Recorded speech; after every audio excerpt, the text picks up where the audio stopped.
ನಮ್ಮ ಚಾನೆಲ್ಗೆ ಹೃತ್ಪೂರ್ವಕ ಸ್ವಾಗತ. ಇಲ್ಲಿ ನಿಮ್ಮನ್ನು ಕಾಯುತ್ತಿರುವುದು 100% ಒರಿಜಿನಲ್ ಮತ್ತು ರೋಚಕ ಹಾರರ್ ಕಥೆಗಳು. ವಿಡಿಯೋ ಆರಂಭಿಸುವ ಮೊದಲು ನಮ್ಮ ಪ್ರಯತ್ನಕ್ಕೆ ಬೆಂಬಲವಾಗಿ ಒಂದು ಲೈಕ್ ಮಾಡಿ, ನಿಮ್ಮ ಸ್ನೇಹಿತರೊಂದಿಗೆ ಶೇರ್ ಮಾಡಿ ಮತ್ತು ಇಂತಹ ಹೊಸ ಕಥೆಗಳನ್ನು ತಪ್ಪದೇ ನೋಡಲು ನಮ್ಮ ಚಾನೆಲ್ ಅನ್ನು ಸಬ್ಸ್ಕ್ರೈಬ್ ಮಾಡಿ. ಈಗ ಬೆಳಕು ಕಡಿಮೆ ಮಾಡಿ, ಹೆಡ್ಫೋನ್ ಹಾಕಿ, ಕಥೆಯೊಳಗೆ ಪ್ರವೇಶಿಸೋಣ. ಒಂದು ಹಳ್ಳಿಯಲ್ಲಿ ಒಂದು ಅರಮನೆ ಇದೆ. ಅಲ್ಲಿ ಕೇವಲ 12 ಬಾಗಿಲುಗಳಿವೆ ಎಂದು ಎಲ್ಲರಿಗೂ ಗೊತ್ತು. ಆದರೆ ಅಮಾವಾಸ್ಯೆಯ ಮಧ್ಯರಾತ್ರಿಯಲ್ಲಿ ಯಾರಿಗೂ ಕಾಣದ 13ನೇ ಬಾಗಿಲು ತೆರೆದುಕೊಳ್ಳುತ್ತದೆ. ಆ ಬಾಗಿಲಿನೊಳಗೆ ಹೋದವರು ಮತ್ತೆ ಎಂದಿಗೂ ಹಿಂದಿರುಗುವುದಿಲ್ಲ. ಇಂದು ನೀವು ಕೇಳಲಿರುವ ಕಥೆ ಆ ಶಾಪಗ್ರಸ್ತ 13ನೇ ಬಾಗಿಲಿನ ನಿಜವಾದ ರಹಸ್ಯ. ಮಲೆಗಳಿಂದ ಆವರಿಸಿಕೊಂಡಿದ್ದ ಒಂದು ಸಣ್ಣ ಹಳ್ಳಿಯ ಹೆಸರು ಕಲ್ಲೂರು. ಆ ಹಳ್ಳಿಯ ಸುತ್ತಲೂ ದಟ್ಟವಾದ ಕಾಡು. ಆ ಕಾಡಿನ ಮಧ್ಯದಲ್ಲಿ 100 ವರ್ಷಗಳಷ್ಟು ಹಳೆಯದಾದ ಒಂದು ಅರಮನೆ ನಿಂತಿತ್ತು. ಹಗಲಿನ ಬೆಳಕಿನಲ್ಲಿಯೂ ಆ ಅರಮನೆಯನ್ನು ನೋಡಿದರೆ ಜನರ ಮೈ ಜುಮ್ಮೆನಿಸುತ್ತಿತ್ತು. ಹಳ್ಳಿಯ ಜನರು ಅದನ್ನು ಶಾಪಗ್ರಸ್ತ ಅರಮನೆ ಎಂದು ಕರೆಯುತ್ತಿದ್ದರು. ಅರಮನೆಯ ಬಗ್ಗೆ ಒಂದು ವಿಚಿತ್ರ ಮಾತು ಎಲ್ಲರ ಬಾಯಲ್ಲಿತ್ತು. ಅಲ್ಲಿ ಕೇವಲ 12 ಬಾಗಿಲುಗಳಿವೆ, ಆದರೆ ಅಮಾವಾಸ್ಯೆಯ ಮಧ್ಯರಾತ್ರಿಯಲ್ಲಿ 13ನೇ ಬಾಗಿಲು ಕಾಣಿಸುತ್ತದೆ. ಯಾರೂ ಆ ಮಾತನ್ನು ನಂಬುವುದಿಲ್ಲ. ಆದರೆ ಆ ಬಾಗಿಲಿನೊಳಗೆ ಹೋದವರು ಮತ್ತೆ ಹಳ್ಳಿಗೆ ಹಿಂದಿರುಗಿರಲಿಲ್ಲ. ಆ ರಹಸ್ಯವನ್ನು ತಿಳಿಯಲು ಯಾರೂ ಧೈರ್ಯ ಮಾಡಲಿಲ್ಲ. ಒಂದು ದಿನ ಬೆಂಗಳೂರಿನಿಂದ 4 ಸ್ನೇಹಿತರು ಆ ಹಳ್ಳಿಗೆ ಬಂದರು. ಅರ್ಜುನ್, ವಿಕ್ರಮ್, ಸೂರ್ಯ ಮತ್ತು ಕಿರಣ್. ಅವರಿಗೆ ಹಳೆಯ ಸ್ಥಳಗಳನ್ನು ಅನ್ವೇಷಿಸುವ ಹವ್ಯಾಸ. ವಿಡಿಯೋ ಮಾಡಿ ಸಾಮಾಜಿಕ ಜಾಲತಾಣದಲ್ಲಿ ಹಾಕುವುದೇ ಅವರ ಕೆಲಸ. ಹಳ್ಳಿಗೆ ಬಂದ ಕೂಡಲೇ ಅವರು ಆ ಅರಮನೆಯ ಕಥೆಯನ್ನು ಕೇಳಿದರು. ವಿಕ್ರಮ್ ನಕ್ಕ. ಭೂತ ಅಂತೆ, ಬಾಗಿಲು ಅಂತೆ, ಇವೆಲ್ಲ ಜನರನ್ನು ಹೆದರಿಸಲು ಹೇಳಿರುವ ಕಥೆಗಳು. ಆದರೆ ಹತ್ತಿರದಲ್ಲೇ ಕುಳಿತಿದ್ದ 80 ವಯಸ್ಸಿನ ವೃದ್ಧನು ನಿಧಾನವಾಗಿ ತಲೆ ಎತ್ತಿದ. ಮಕ್ಕಳೇ, ಆ ಅರಮನೆಯ ಬಗ್ಗೆ ತಮಾಷೆ ಮಾಡಬೇಡಿ. ಎಲ್ಲರೂ ಅವನ ಕಡೆ ನೋಡಿದರು. ವೃದ್ಧನ ಕಣ್ಣುಗಳಲ್ಲಿ ವಿಚಿತ್ರ ಭಯ ಕಾಣಿಸುತ್ತಿತ್ತು.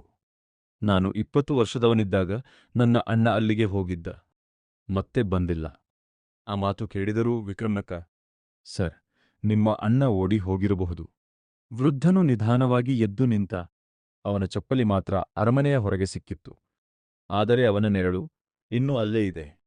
ಆ ಮಾತು ಕೇಳುತ್ತಿದ್ದಂತೆ ಸುತ್ತಲೂ ಮೌನ ಆವರಿಸಿತು. ಗಾಳಿ ಜೋರಾಗಿ ಬೀಸಲು ಆರಂಭಿಸಿತು. ವೃದ್ಧನೂ ಕೊನೆಯ ಮಾತು ಹೇಳಿದ. ಅಮಾವಾಸ್ಯೆಯ ರಾತ್ರಿ 12 ಗಂಟೆ ನಂತರ 13ನೇ ಬಾಗಿಲು ತೆರೆಯುತ್ತದೆ. ಅದನ್ನು ನೋಡಿದರೆ ಓಡಿ ಹೋಗಿ. ಒಳಗೆ ಹೋಗಬೇಡಿ. ಆ ರಾತ್ರಿ ಆಕಾಶದಲ್ಲಿ ಚಂದ್ರ ಇರಲಿಲ್ಲ. ಕಾಡಿನ ದಾರಿಯಲ್ಲಿ ಕೇವಲ ಟಾರ್ಚಿನ ಬೆಳಕು. 4 ಅರಮನೆಯ ಮುಂದೆ ನಿಂತಿದ್ರು. ಅರಮನೆಯ ಬಾಗಿಲು ಮುರಿದು ಹೋಗಿತ್ತು. ಒಳಗೆ ಕಾಲಿಟ್ಟ ತಕ್ಷಣ ಧೂಳು ಗಾಳಿಯಲ್ಲಿ ತೇಲತೊಡಗಿತು. ಹಳೆಯ ಗೋಡೆಗಳು, ಮುರಿದ ಮೆಟ್ಟಿಲುಗಳು ಮತ್ತು ಗೋಡೆಯ ಮೇಲೆ ಹಳೆಯ ಚಿತ್ರಗಳು. ಒಂದು ಚಿತ್ರದ ಮುಂದೆ ಅರ್ಜುನ್ ನಿಂತ. ಚಿತ್ರದಲ್ಲಿ ಒಬ್ಬ ರಾಜ ನಿಂತಿದ್ದ. ಆದರೆ ಅವನ ಮುಖವನ್ನು ಯಾರೋ ಕಪ್ಪು ಬಣ್ಣದಿಂದ ಅಳಿಸಿದ್ದರು. ಸೂರ್ಯ ನಿಧಾನವಾಗಿ ಹೇಳಿದ, ಇದನ್ನು ಯಾರು ಮಾಡಿದ್ದಾರೆ? ಅಷ್ಟರಲ್ಲಿ ಮೇಲಿನ ಮಹಡಿಯಿಂದ ಟಕ್ ಟಕ್ ಟಕ್ ಯಾರೋ ನಡೆಯುತ್ತಿರುವ ಶಬ್ದ ಕೇಳಿಸಿತು. 4 ಒಬ್ಬರನ್ನೊಬ್ಬರು ನೋಡಿಕೊಂಡರು. ಯಾರಾದರೂ ಇದ್ದಾರಾ? ಯಾವ ಉತ್ತರವೂ ಬರಲಿಲ್ಲ. ವಿಕ್ರಮ್ ನಕ್ಕ. ಬಹುಶಃ ಬೆಕ್ಕು ಇರಬಹುದು. ಅವರು ಮೆಟ್ಟಿಲು ಹತ್ತಿದರು. ಮೇಲೆ ಹೋದಾಗ ಉದ್ದದ ದಾರಿ ಕಾಣಿಸಿತು. ಆ ದಾರಿಯ ಎರಡೂ ಬದಿಯಲ್ಲಿ 12 ಬಾಗಿಲುಗಳಿದ್ದವು. 1ರಿಂದ 12ರವರೆಗೆ ಸಂಖ್ಯೆ ಬರೆಯಲಾಗಿತ್ತು. ಕಿರಣ್ ಎಣಿಸಿದ. 1 2 3 12. ವೃದ್ಧ ಹೇಳಿದ್ದು ಸರಿಯೇ ಇದೆ. ಅಷ್ಟರಲ್ಲಿ ಒಂದು ತಂಪಾದ ಗಾಳಿ ಬೀಸಿತು. ಹಿಂದೆ ಇದ್ದ ಕಿಟಕಿ ತನ್ನಿಂದ ತಾನೇ ಮುಚ್ಚಿಕೊಂಡಿತು. ಧಡಂ. ಸೂರ್ಯ ಬೆಚ್ಚಿಬಿದ್ದ. ಯಾರಾದರೂ ನಮ್ಮ ಜೊತೆ ಇದ್ದಾರಾ? ಮತ್ತೆ ಅದೇ ಹೆಜ್ಜೆಯ ಸದ್ದು. ಈ ಬಾರಿ ಇನ್ನೂ ಹತ್ತಿರ. ಟಕ್ ಟಕ್ ಟಕ್. ಅರ್ಜುನ್ ಟಾರ್ಚ್ ತಿರುಗಿಸಿದ. ಯಾರೂ ಇರಲಿಲ್ಲ. ಆದರೆ ನೆಲದ ಮೇಲೆ ಒದ್ದೆಯಾದ ಕಾಲಿನ ಗುರುತುಗಳು ಕಾಣಿಸುತ್ತಿದ್ದವು. ಅವು ನಿಧಾನವಾಗಿ ಮುಂದೆ ಸಾಗುತ್ತಿದ್ದವು. ಆದರೆ ಅಲ್ಲಿ ಯಾರೂ ಇರಲಿಲ್ಲ. ವಿಕ್ರಮ್ ಮೊದಲ ಬಾರಿಗೆ ಗಂಭೀರನಾದ. ಇದು ಏನೋ ಸರಿಯಿಲ್ಲ. ಅಷ್ಟರಲ್ಲಿ ಅವರ ಗಡಿಯಾರದಲ್ಲಿ ಸಮಯ 11:59. 1 ನಿಮಿಷ ಮಾತ್ರ ಉಳಿದಿತ್ತು. ಹಠಾತ್ ಎಲ್ಲ ಬಾಗಿಲುಗಳು ಒಂದೇ ಸಮಯದಲ್ಲಿ ಕಿರ್ ಕಿರ್ ಎಂದು ಸ್ವಲ್ಪ ತೆರೆದವು. ಒಳಗಿಂದ ಕಪ್ಪು ಕತ್ತಲೆ ಮಾತ್ರ ಕಾಣಿಸುತ್ತಿತ್ತು. ಗಡಿಯಾರ 12 ಗಂಟೆಗೆ. ಆ ಕ್ಷಣ ಇಡೀ ಅರಮನೆ ನಡುಗಿತು. ಗೋಡೆಯಿಂದ ಧೂಳು ಉದುರಿತು. 12 ಬಾಗಿಲುಗಳ ಮಧ್ಯೆ ಇದ್ದ ಖಾಲಿ ಗೋಡೆಯಲ್ಲಿ ನಿಧಾನವಾಗಿ ಬಿರುಕು ಮೂಡತೊಡಗಿತು. ಆ ಬಿರುಕು ದೊಡ್ಡದಾಯಿತು. ಕಲ್ಲುಗಳು ಕೆಳಗೆ ಬಿದ್ದವು. ಮತ್ತು ಅಲ್ಲಿ ಇದುವರೆಗೆ ಇರದ ಒಂದು ಹೊಸ ಬಾಗಿಲು ಕಾಣಿಸಿತು. ಅದರ ಮೇಲೆ ಕೆಂಪು ಬಣ್ಣದಲ್ಲಿ ಒಂದು ಸಂಖ್ಯೆ ಬರೆಯಲಾಗಿತ್ತು. 13. ಆ ಬಾಗಿಲಿನ ಕೆಳಗಿನಿಂದ ಕಪ್ಪು ಹೊಗೆ ಹೊರಬರುತ್ತಿತ್ತು. ಹಠಾತ್ ಒಳಗಿಂದ ಒಂದು ಮಗು ನಗುವ ಶಬ್ದ ಕೇಳಿಸಿತು. ಹೀ ಹೀ ಹೀ. 4 ಉಸಿರನ್ನೇ ಹಿಡಿದು ನಿಂತರು.